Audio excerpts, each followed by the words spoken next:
সুন্দরবনের মানুষরা মাছ ধরে জীবিকা নির্বাহ করে।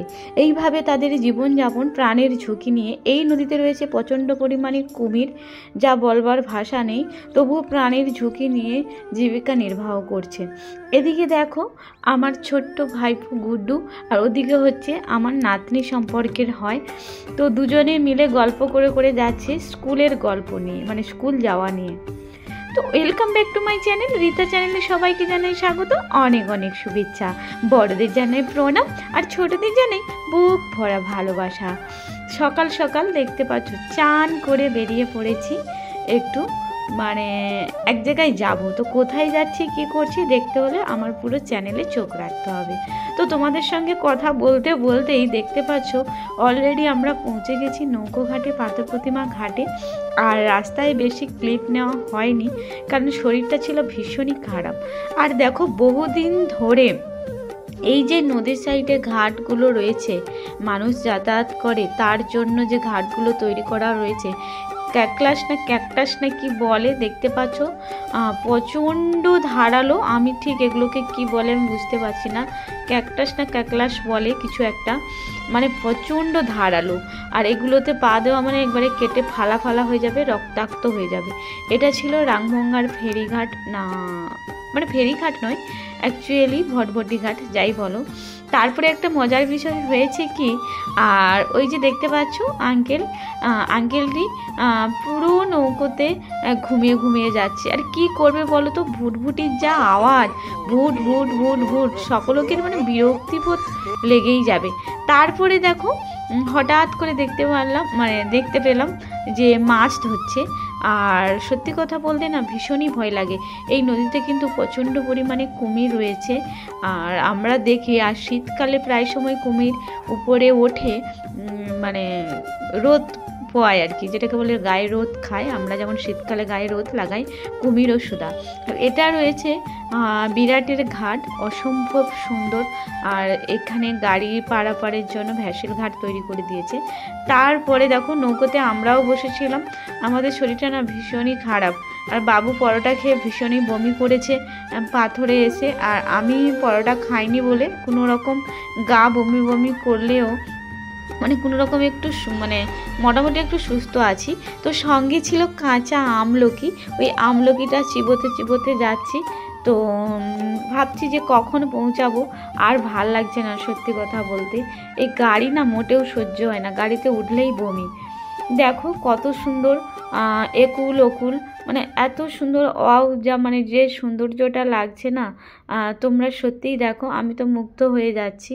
তো কি আর করব, বসে বসে টাইম পাস তো করতে হবে। তো বলতে বলতে প্রায় আমরা পৌঁছে গেছি, এবার আমরা নেমে যাব। আর বাবু দেখো ওখানে বসে আছে, তো বাবুকে বললাম একটা ভিডিও ধরে দে, তো ও ওখানে বসে গেছে। তারপরে দেখো আমরা নামবো বলে ভাড়া টাড়া দিয়ে রেডি হয়ে বসে রয়েছি বাবু আর আমি। আর ও দেখাচ্ছিল যে মা দেখো, ও না সেফটি পিন দিয়ে ওই হাতের চামড়াটাকে ফুটো করেছে, কি বলবো। তো দেখতেই পাচ্ছ এপাশে লোকজন, এই দেখে একজন কাকিমা নেমে গেছে।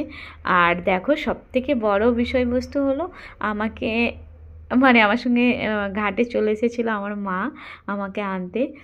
আর মা তো সেই খুশি, মাকে তো আগে থেকে বলা হয়নি আসছি বলে। তো মা খেতে বসছিল, যেই বলেছি যে আমি যাচ্ছি তুমি আসো ঘাটে, তো মা এমনি ছুটে চলে এসছে। মা তো সেই খুশি হয়েছে, অবশ্যই আমি ভীষণই খুশি হয়েছি।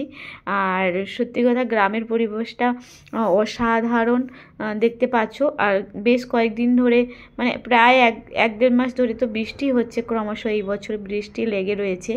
আর এই সময় যেহেতু চাষবাস হচ্ছে, গ্রামের প্রকৃতি এই বৃষ্টির সময় সবুজে সবুজে ভরা, মানে জাস্ট অসাধারণ, ভাষায় প্রকাশ করা যাবে না। তোমরা জাস্ট দেখো, ওয়াও লাগছে।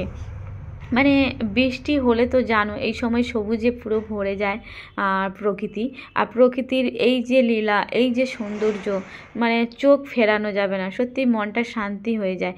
এই দেখতে পাচ্ছ সবাই জনে জনে মানে ধান রয়েছে, আমাদের ওই যে সোনার ফসল। ও আমার দেশের মাটি, তোমার পরে ঠেকায় মাথা।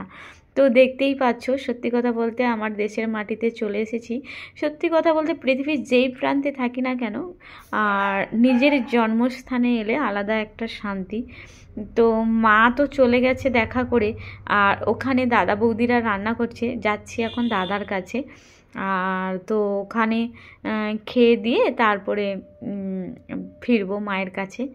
আর তো তোমাদের গুড্ডু একটা ছড়া বলে শোনাবে, ঠিক আছে? তো বল বল, কি ছড়া জানো বল।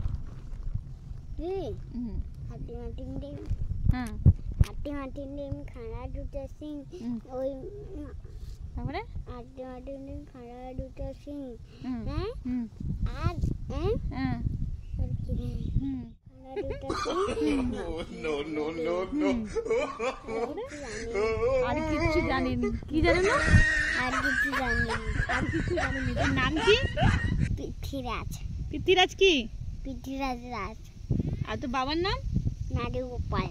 আর বল তো, যে তোর গ্রামের নাম কি?